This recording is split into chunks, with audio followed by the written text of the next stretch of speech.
Salutations à toutes et à tous. La chaire des littératures et des arts africains de l'Académie du Royaume du Maroc continue à mettre le cap sur l'exil sous le thème « L'exil n'est pas notre royaume », réflexion sur la littérature diasporique.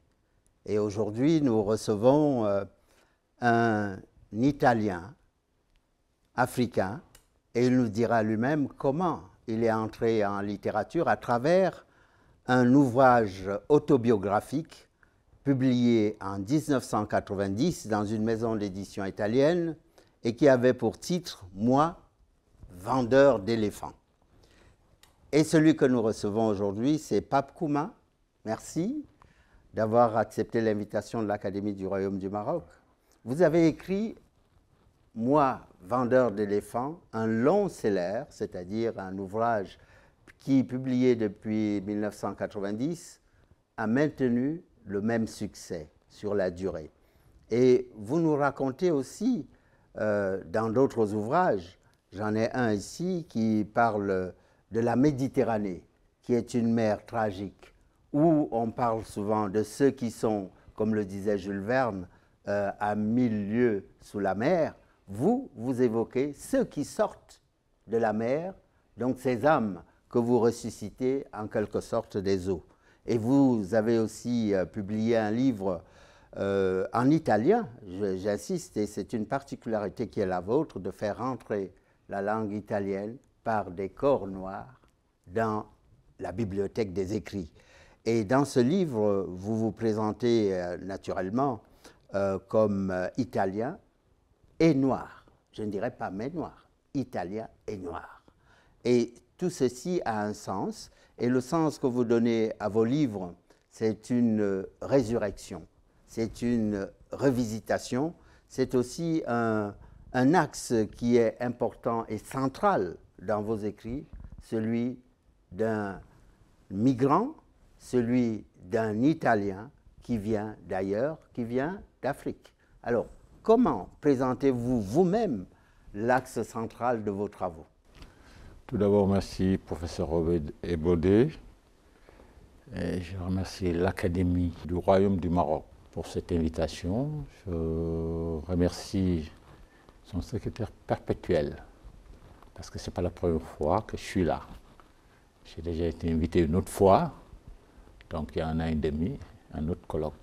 Donc, j'ai retrouvé la même chaleur, le même accueil depuis l'aéroport quand j'ai mis pied au Maroc. Quand je mets le pied au Maroc, je me sens chez moi.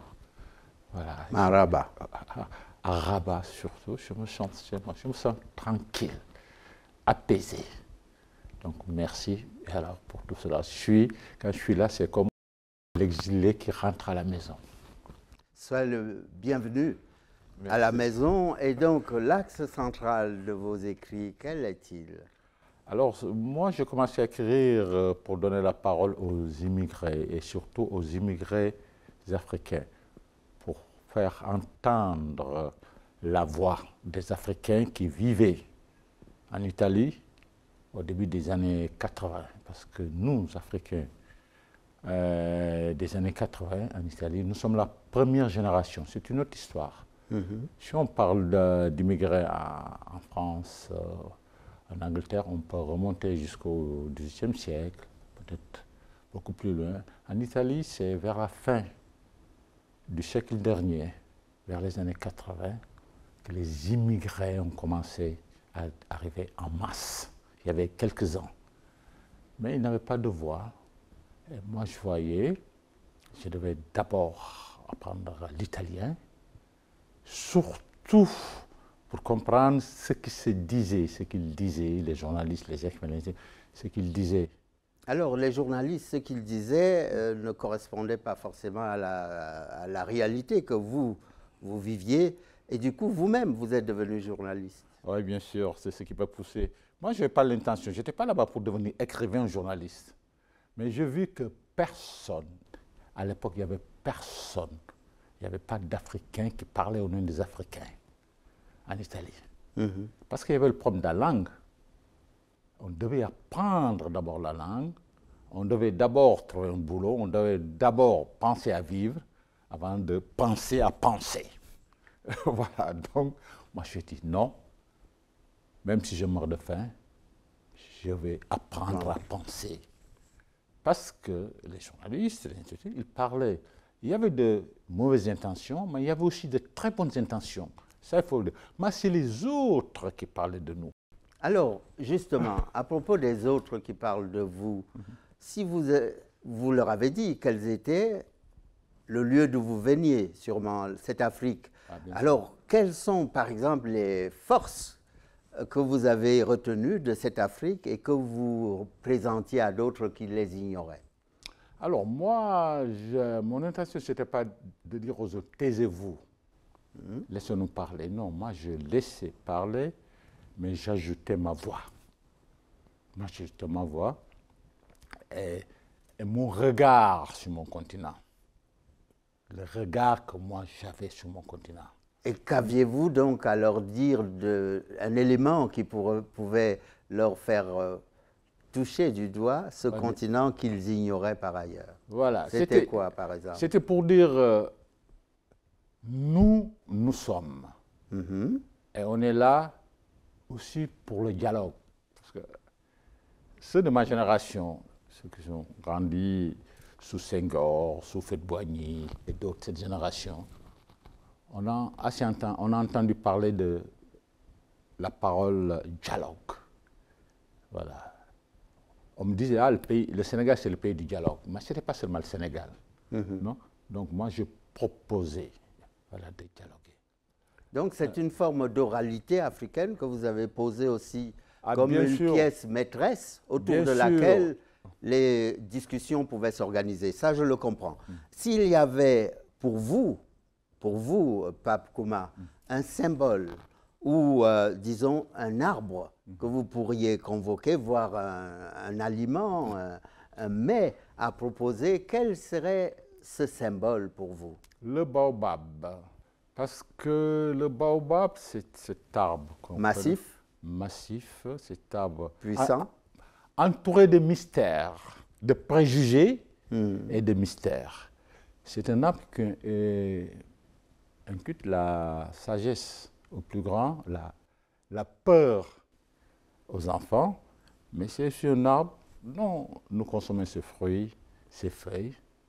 C'est un arbre qui est bien planté dans ses racines et, comme disait Césaire, m'a ouvert au souffle de l'univers. Alors cet arbre qui ouvre aux sources de l'univers, s'il était aussi porteur d'une parole, d'un proverbe, lequel poseriez-vous sur la table de la conversation? Alors, il y a un proverbe qui, je vais le dire en Wolof, mais... Oui, dites-le en Wolof. Et vous traduirez en italien ou en français. Ouais, je vais traduire en italien et en français. Alors, disons que bantu garab du yàgg ci dex gi ba nekk jasik.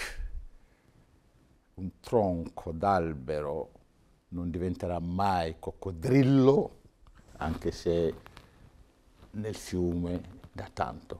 Un tronc d'arbre ne deviendra jamais un crocodile après un long séjour dans le marigot. Et moi, je dis non, un instant. Ce n'est pas seulement sénégalais ce proverbe, je dis. Oui, bien sûr, il ne deviendra pas crocodile, mais il ne sera jamais plus le même tronc d'arbre qui est entré au début. Donc, pour vous, un séjour dans un lieu différent vous modifie, bien sûr, quoi que vous fassiez ou quoi que vous vouliez, mais cette modification, ça sera le mot de la fin pour vous qui vivez en Italie et qui revenez dans le royaume du Maroc après un exil de 41 ans. Que pouvez-vous dire en définitive de cette modification que vous avez reçue? Peut-être ça me vient beaucoup plus en italien quand je parle d'hybridita, peut-être en français. Hybride. Hybride. Vous êtes un être hybride. Voilà, hybridita. Un métis. Voilà, un métis, bon, des fois, c'est même pas le choix. c'est naturel, c'est normal. J'ai vécu beaucoup plus en Italie qu'en Afrique, qu'au Sénégal. Beaucoup plus en Italie. Quand je me suis mis à réapprendre le français, à un certain moment, quand j'ai maîtrisé l'italien, je me suis rendu compte que j'avais perdu le français. Que je pensais en italien, quand je parlais en français, et je traduisais ce que je pensais en italien en français. Et je suis arrivé dans ce pays et je ne parlais même pas un mot d'italien. Eh bien, merci Pape Kouma, Merci. pour tout ce que vous avez produit et nous espérons que vous aurez des traductions de cet italien, de ces livres en italien, en Wolof. Merci, merci à vous. Merci.